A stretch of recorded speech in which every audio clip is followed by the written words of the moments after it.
देवाला नमस्कार केला, हे नमस्क्रियात्मक मंगलाचरण. कधी कधी देवाकडे आशीर्वाद मागितला जातो, देवा असा आम्हाला द्या, माझी वाणी तुझे वर्णी गुणना, ऐशी दे प्रेम काही कळा, येडे मुखे तुझे वर्णी गुणना, ऐशी दे प्रेम सर्व काळ. याला म्हणतात मागणं, देवाकडे आशीर्वाद मागितला, आशीर्वाद रूप मंगलाचरण आहे.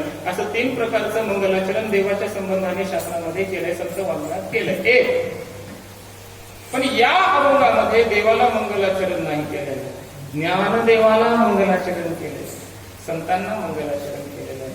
संतांना सुद्धा मंगलाचरण केलं जातं. ऐका का? कारण ते मंगल स्वरूप आहेत म्हणून. कसे? जसा देव तसे संत मंगल स्वरूप. जेवढा मंगल देव आहे तेवढेच मंगल कोण आहे? नाही म्हणजे देवाचं स्वरूप मंगल आहे. परमात्मा स्वरूपाने अतिकल्याण रूपत्वान नित्य कल्याण संशयात स्मर्तॄणाम वरदत्वाच्य ब्रह्मतन मंगलम परम. ब्रह्म मंगल आहे, निर्गुण निराकार ब्रह्म हे परमात्म्याचं स्वरूप आहे, ते मंगल आहे. मग कसे संत निर्गुण रूपाने मंगल आहेत का?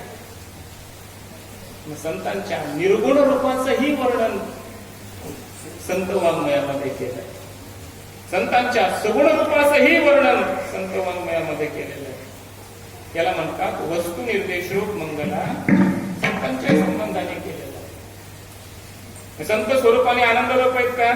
आणि आहे. कोण? विषय चाललाय माऊलींच्या मंगलाचरणाचा, त्यामुळे बाकी संतांकडे न जाता माऊलींकडेच येतो.